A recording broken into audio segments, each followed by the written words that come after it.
Okay, so first what I did was I grabbed the most important, the highest volume keywords.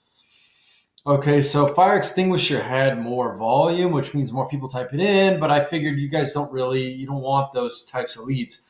Fire extinguisher is kind of your average Joe kind of a service. I know you guys have a more specialized market that you serve. So, yeah, like I said, it didn't seem like your niche. Turns out it's not. So, I exempted those keywords. So fire extinguisher, boom, 6,400.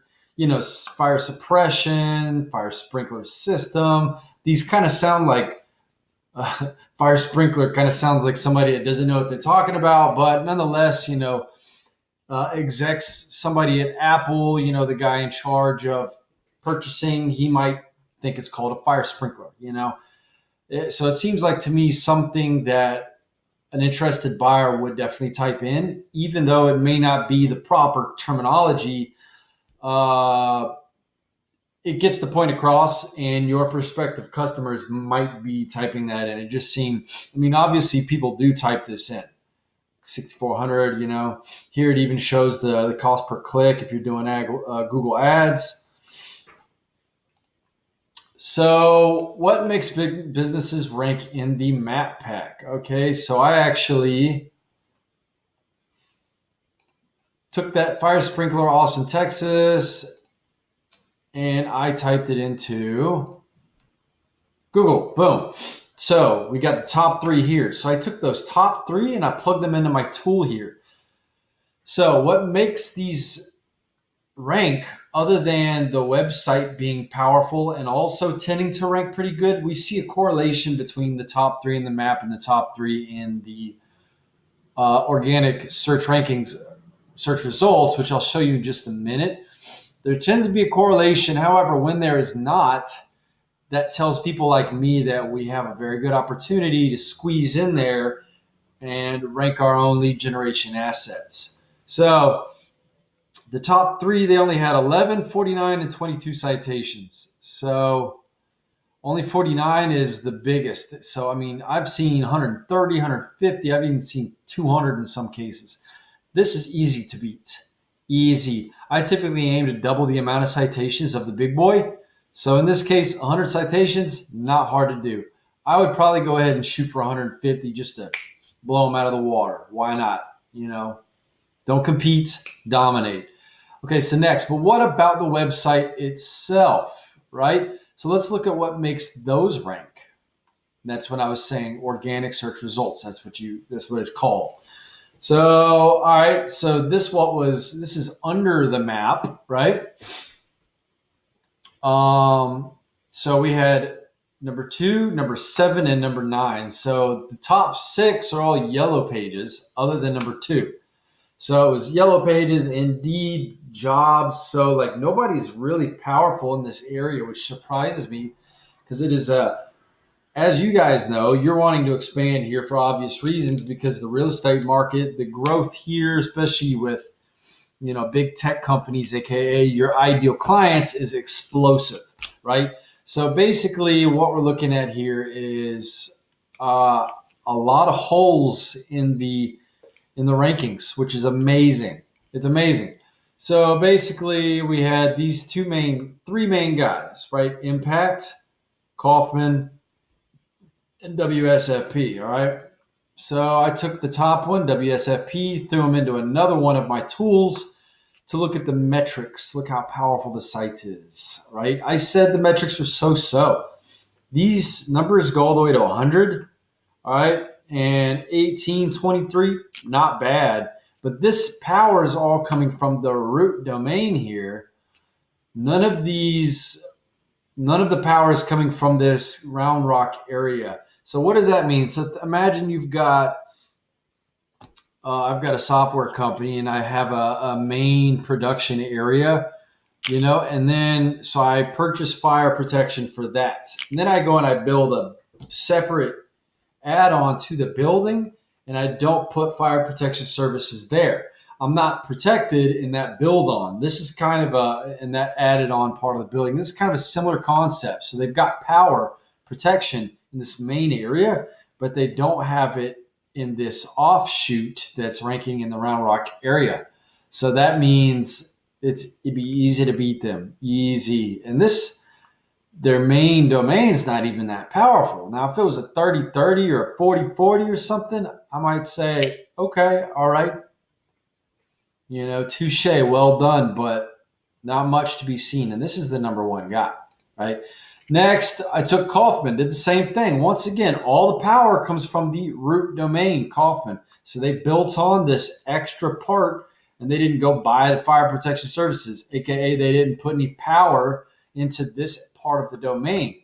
And these metrics are freaking weak, man. 17.4. So another thing I need to explain is we're also looking for a 1-to-1 ratio, right?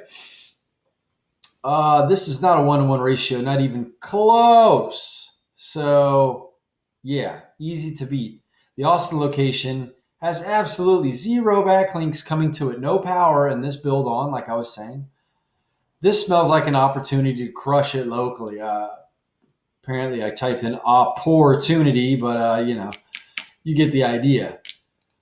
Okay, so next, impactfireservices.com. Boom, boom, boom. All right. Finally, some decent competition, I said. Some all right power, 3719. You don't have to focus on these, domain authority, page authority. I mean, this is meaningful. It's important, but I focus on the citation flow here and the trust flow here. Those are the two I just understand the most. And the numbers all kind of stay the same. I mean, as you can tell, they're fairly close. So just focus on citation flow, trust flow, because that's the power of the actual links themselves. So I said the problem with this decent competition, they aren't even optimized for Austin, Texas.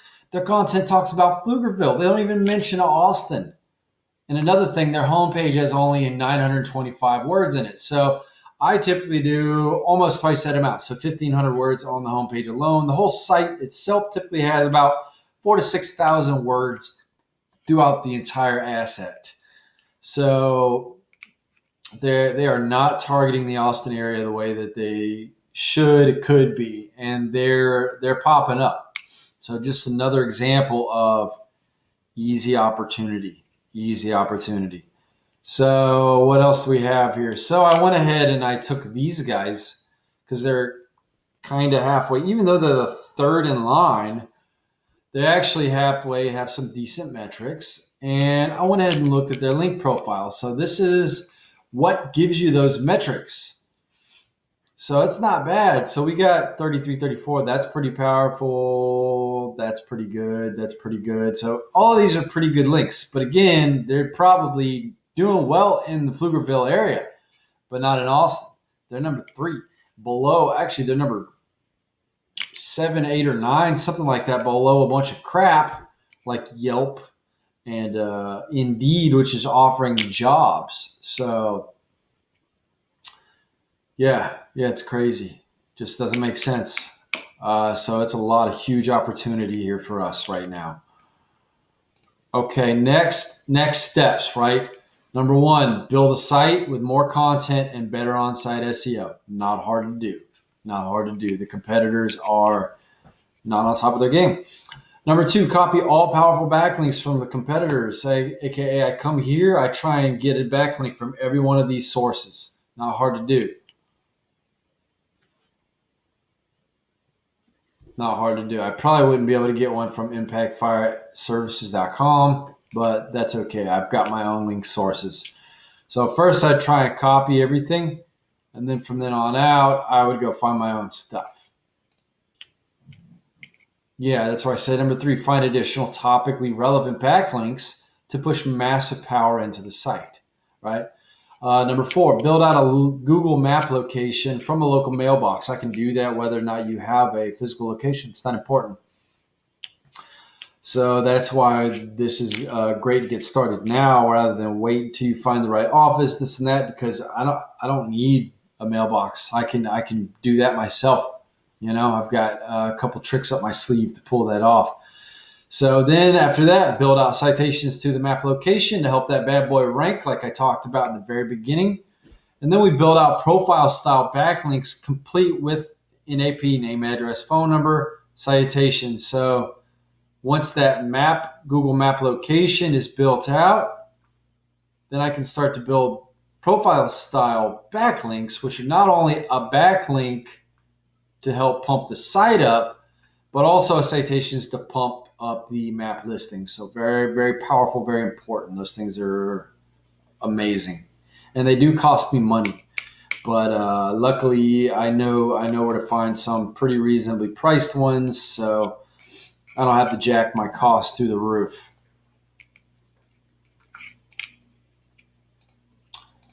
And that is the end of the line right there. So I hope that was helpful. And yeah, I figured I'd go ahead and shoot a video, just kind of explain my my little slideshow here, because otherwise it would not probably make a lot of sense without me walking you through it. So again, thank you for your time, and I will be in touch. Talk to you soon.